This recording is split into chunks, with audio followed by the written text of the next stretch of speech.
My name is Sean McNutt, and I'm a guy with AI. Today on A Guy with AI, we're going to discuss critical thinking, and first of all, its power. How can it enhance our decision-making and foster innovation in our thinking? We'll also discuss what happens when we don't think critically.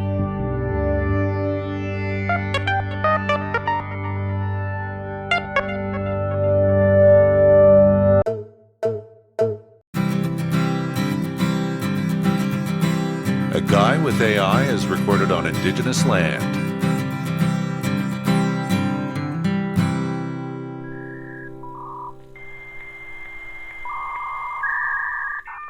Hello, listeners, and welcome to A Guy with AI, an engaging space where dialogue and technology intersect.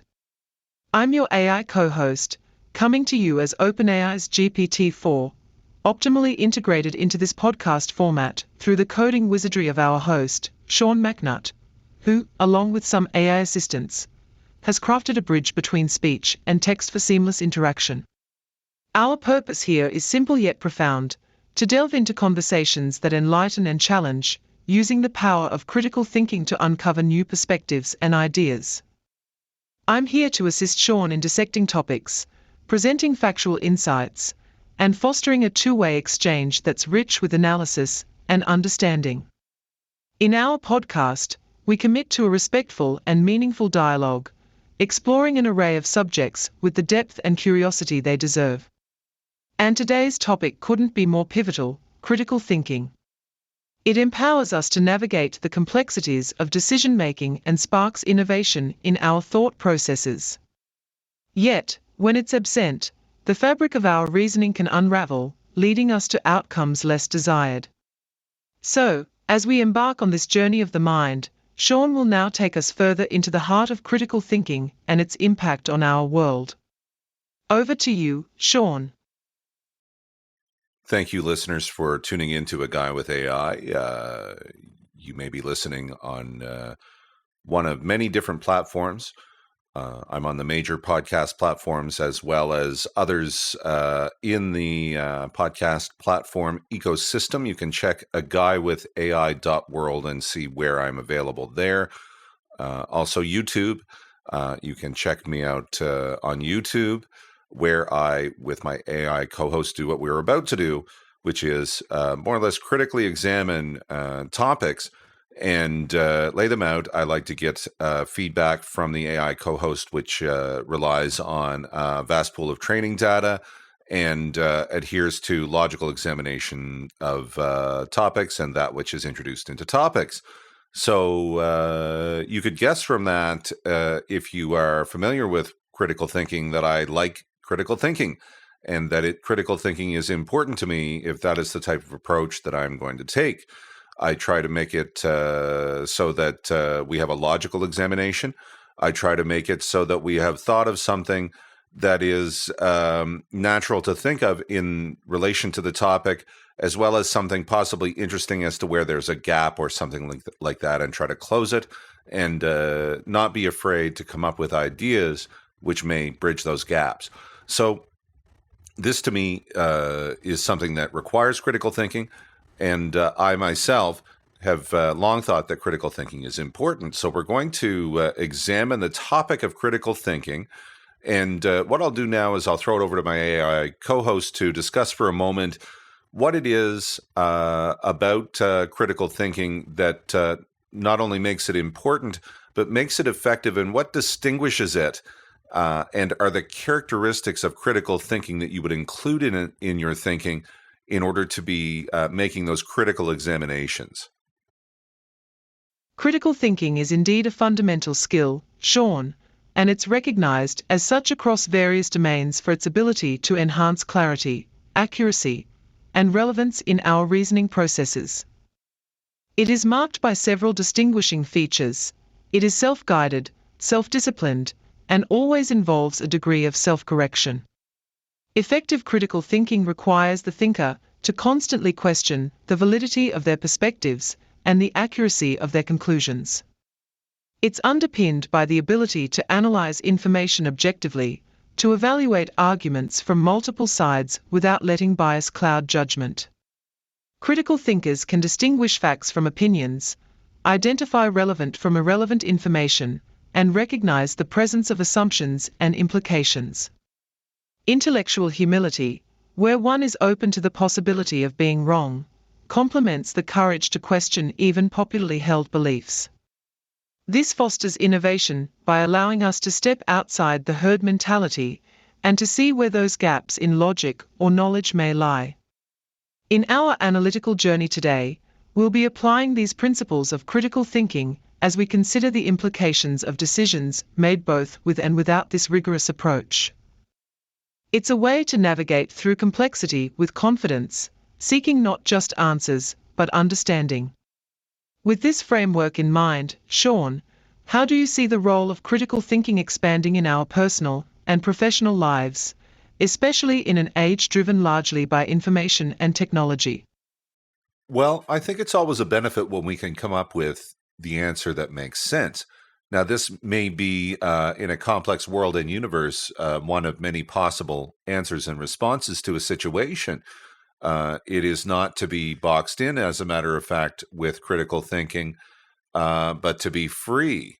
If our critical thinking shows us that something simply must be, we can fill that in a lot of, for lack of a better way of looking at it for the moment, into a lot of our equations in life, and we can, from that, have good underpinnings and learn to not question certain things because we've done the examination and self-propelled, self-disciplined, careful work to determine that something is in fact so.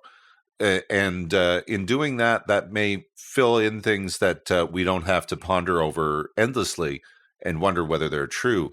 This may give us the freedom then to very in a combinatory fashion almost. Einstein talked about combinatory play, letting ideas just sort of go in at each other and produce something new this way. And it's almost like a reproductive capacity of ideas when considered in this way. So we want that freedom. And I think it's interesting, and something that I'd like you to focus on your response, in fact, AI co-host, is this balance of intellectual humility, to use the words you used, where one is open to the possibility of being wrong, and how this complements the courage to question even popularly held beliefs. Now, this degree of self-correction is something that should be thought of here too. What if it's not just a popularly held belief, or what it's a popularly held belief which we also share in, but then we see something that interferes with that? We would need the intellectual humility to understand that what came before may not be 100% correct, even if we thought of it ourselves. And then we would move that forward into something that was perhaps questioning toward that which is a popularly held belief, or one which we hold in our own hearts and minds. So I'd like you to explore in your next answer, AI co-host, this juxtaposition that you mentioned between intellectual humility and the courage to question popularly held beliefs. Absolutely, Sean.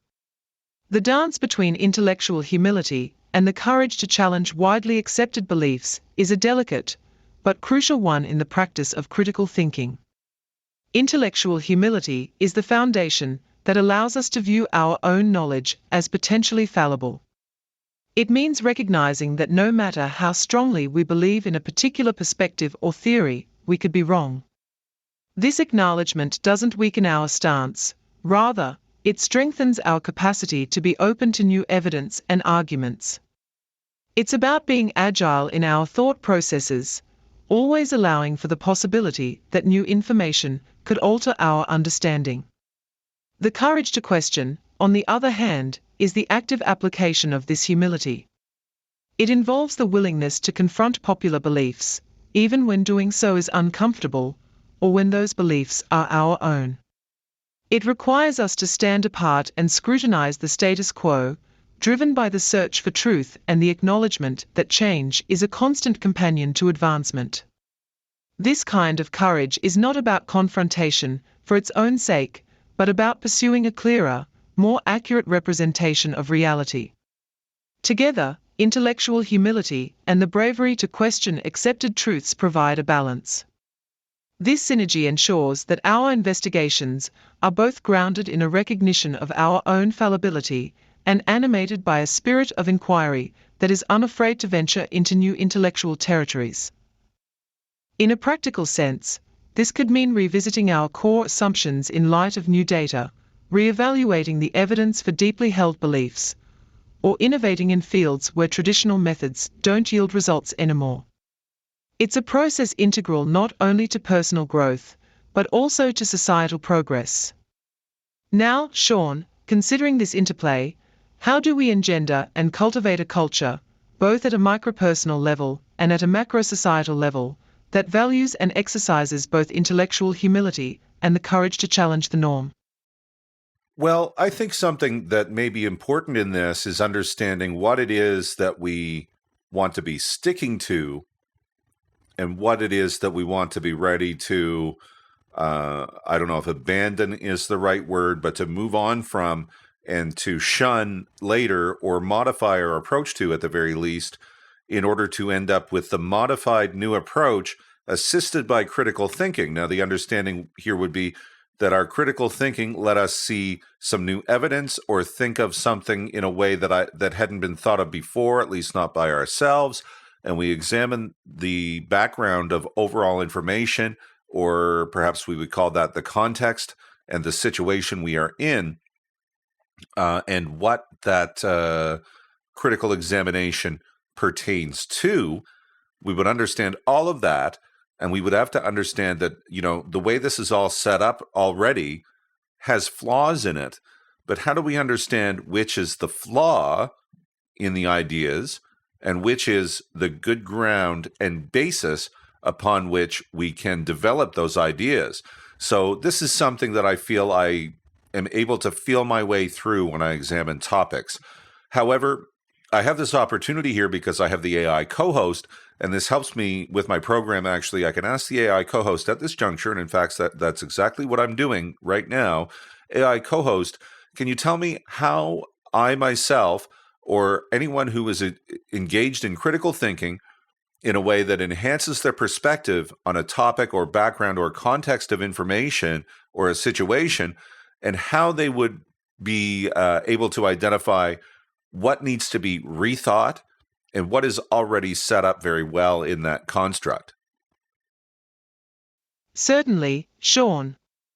The process of discerning which elements of a particular concept or framework should be upheld and which should be reconsidered requires several steps that are integral to the process of critical thinking. 1. Identify the core assumptions. Every idea or belief system is built on foundational assumptions. It's essential to bring these to the surface and scrutinize them. If these assumptions are sound and reflect reality accurately, they can often be used as the bedrock for further thought. However, if they are found to be wanting, this may necessitate a shift in thinking. 2. Seek evidence. Critical thinking thrives on evidence. Reliance on data and substantiated facts rather than conjecture establishes a firmer platform for your conclusions.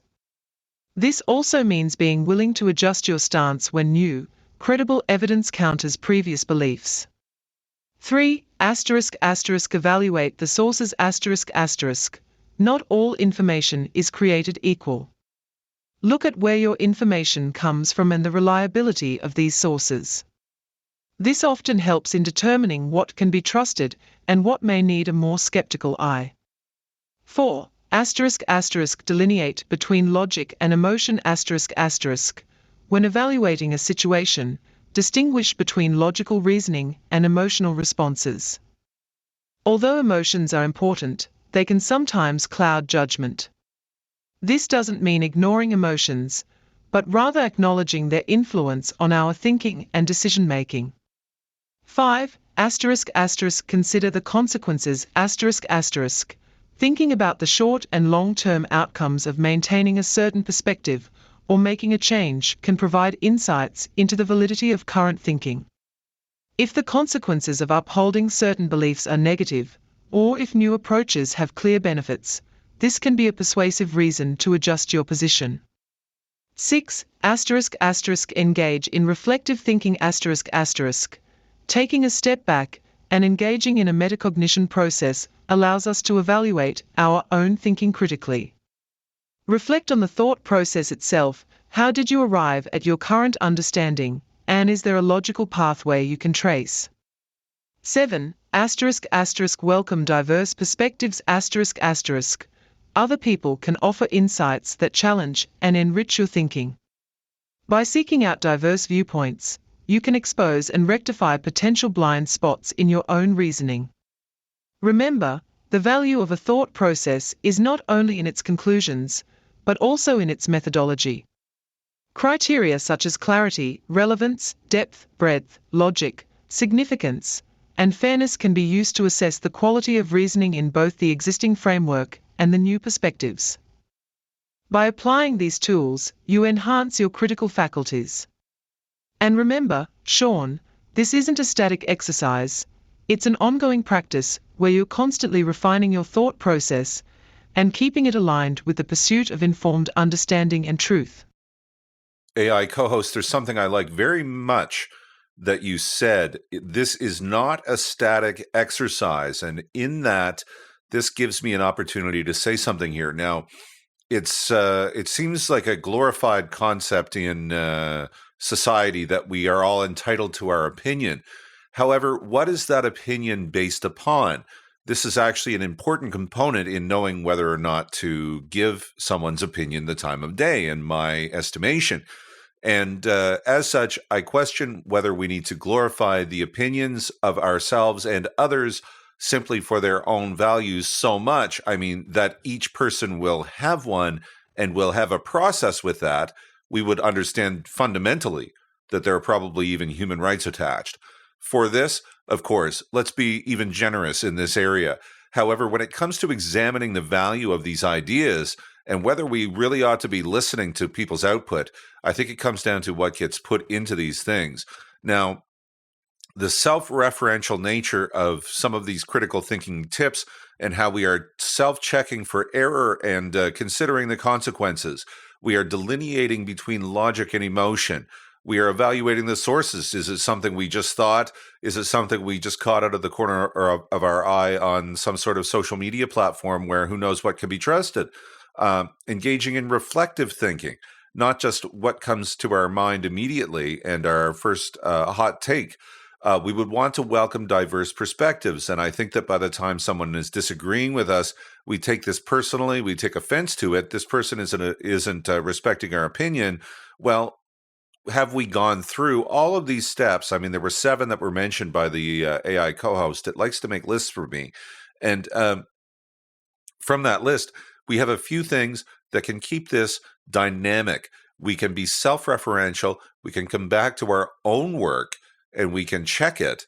And from this, we become strong critical thinkers, not merely by convincing other people or by not listening to other people because we put stock in our own opinion because we've been told that is a social more that we should value. What are your thoughts about these thoughts of mine, AI co-host?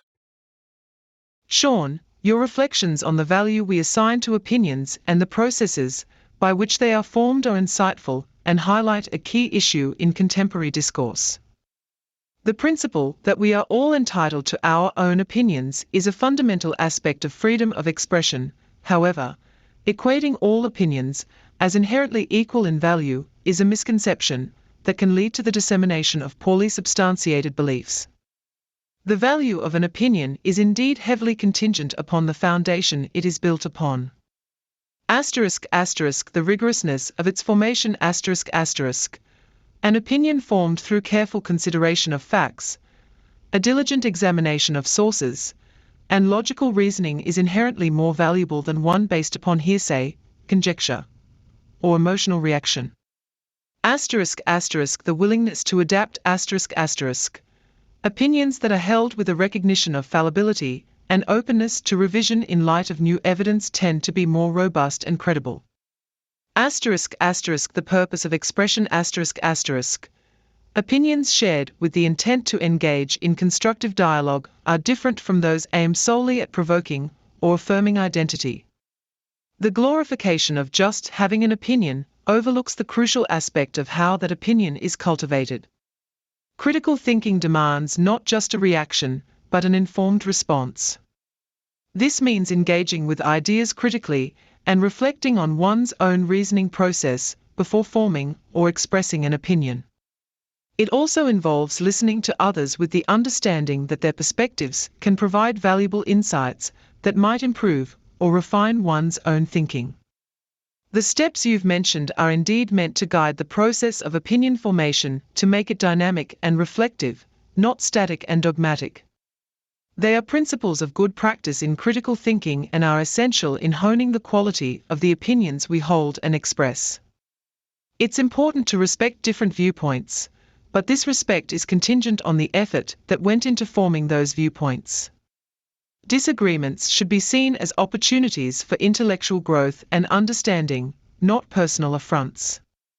In a culture where opinions are based more solidly on well-thought-out positions and less on superficial beliefs, we might find much more constructive discourse and progress.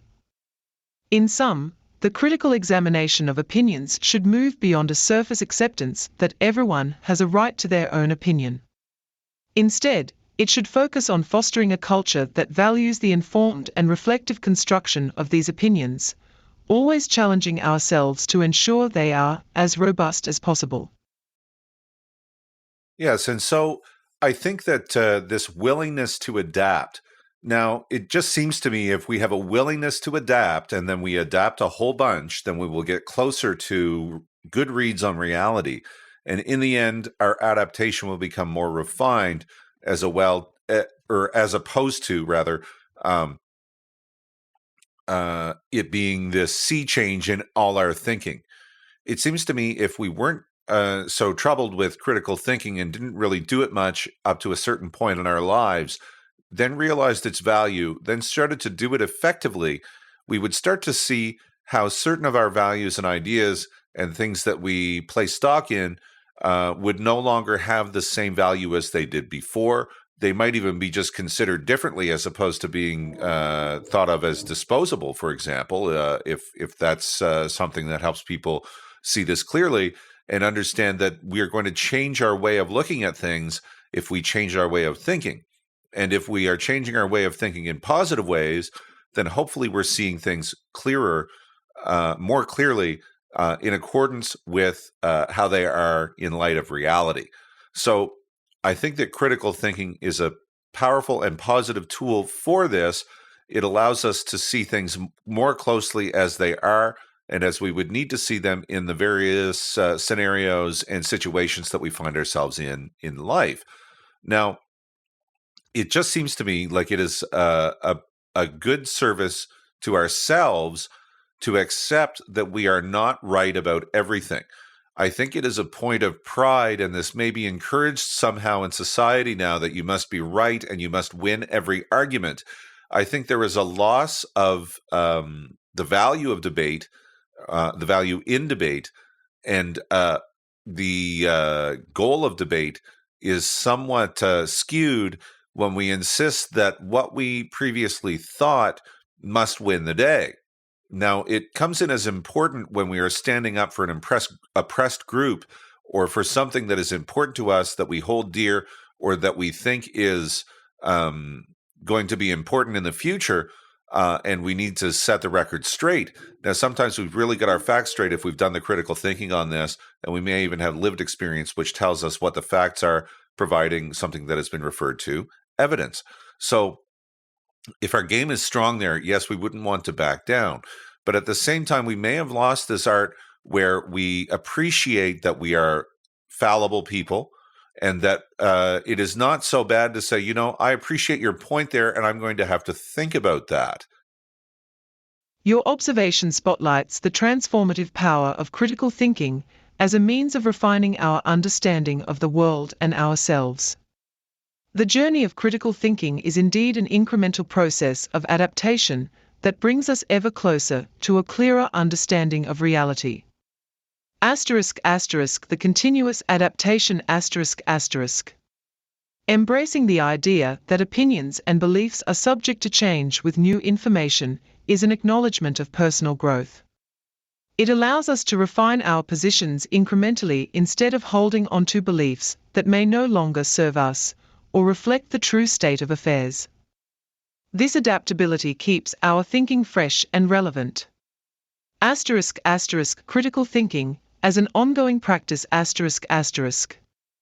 Recognizing that critical thinking is something we develop over time encourages us to maintain intellectual humility. All of us, regardless of our experiences or expertise, can have blind spots or misunderstandings. The commitment to questioning, learning, and revising is what builds strength in our conclusions and confidence in our assertions. Balance in pride and humility ***. While it's natural to feel proud of our knowledge and perspective, balancing that pride with humility is key. The confidence to assert what we believe to be true, paired with the willingness to adjust our views, epitomizes the critical thinker's mindset.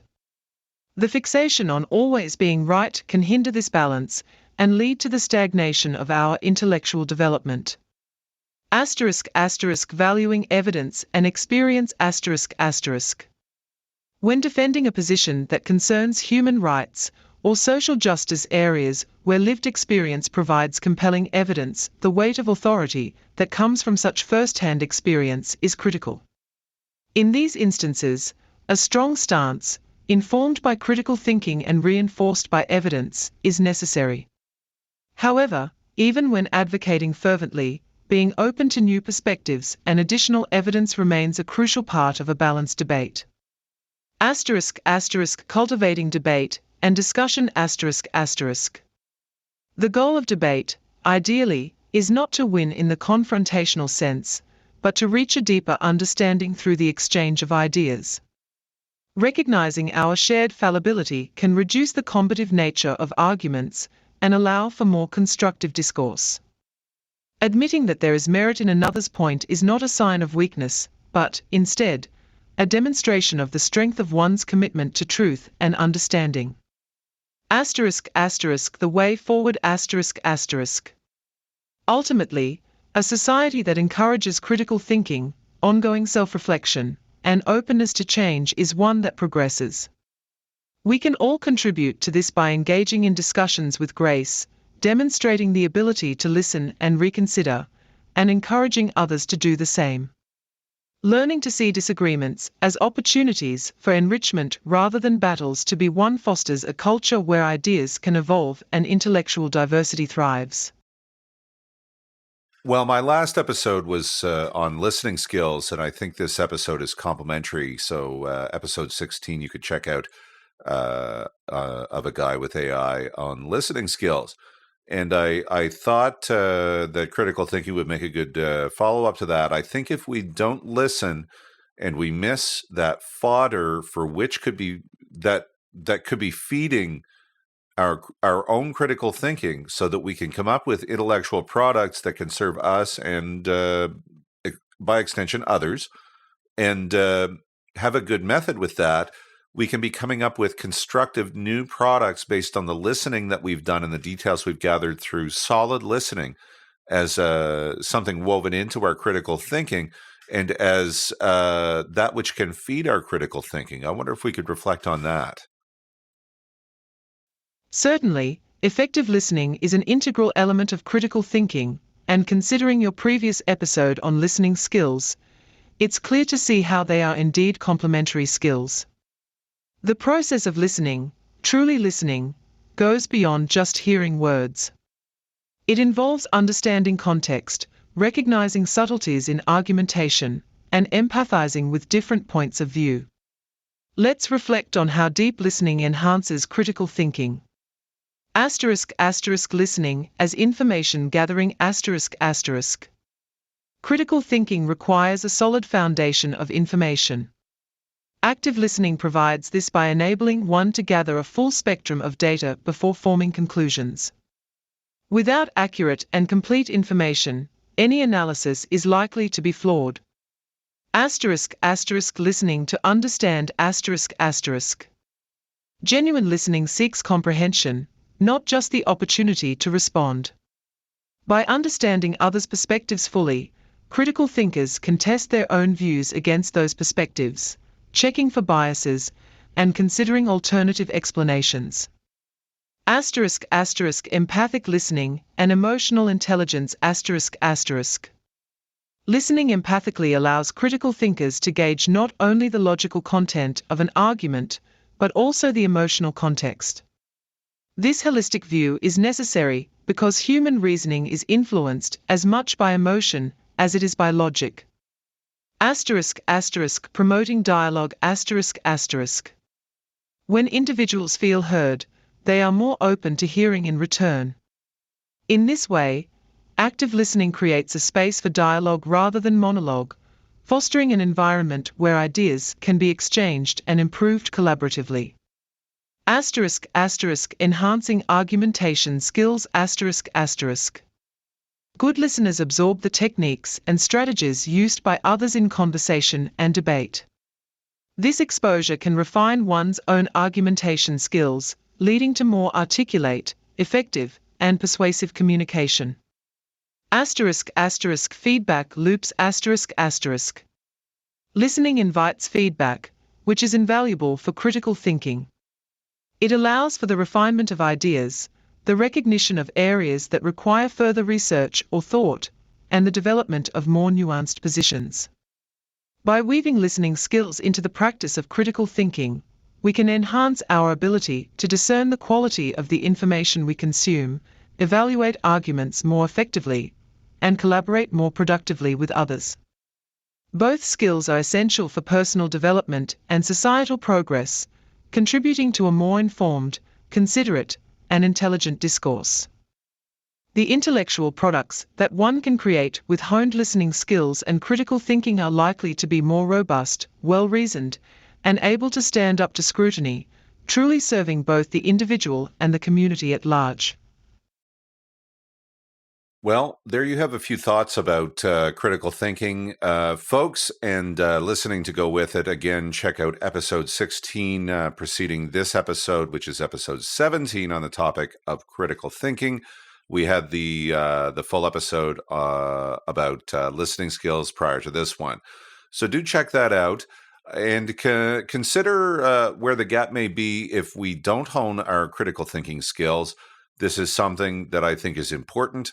It's probably something that isn't taught enough in schools or various educational formats to equip us to go out and into the world of information and gather from it that which is useful to us and which ought to be considered useful by the time we have it passing everyone's test out there. A lot of critical thinking going on and producing the best results and comparing those results through good debate. I guess that's a nice goal. I wonder if we really get it together all the time with that, perhaps reflecting on our own critical thinking and listening skills, how we can improve those and what that can do not only to improve our intellectual output, but the example that we show to others. With these thoughts, I'm Sean McNutt. This has been A Guy with AI. In this episode, we delved into the vital interplay between critical thinking and listening. As echoed by Sean, the absence of critical thinking leaves a gap in our ability to sift through the deluge of information we encounter daily. By refining these skills, we not only enrich our own intellectual pursuits, but also set a positive example for those around us, contributing to a culture of thoughtful discourse and reasoned debate. Thank you for tuning into A Guy with AI. If you found these insights valuable, we encourage you to subscribe, like, and share this podcast, paving the way for engaging discussions and shared growth. Don't forget to catch up with past episodes, like the significant episode 16 on listening skills, and join us for future explorations into these important topics. Head over to aguyWithAI.world for easy access to this podcast on your preferred platform, and join the conversation on Facebook via the link on the webpage. Your engagement helps us keep the dialogue alive. Until next time, keep listening, keep thinking critically, and keep striving for understanding.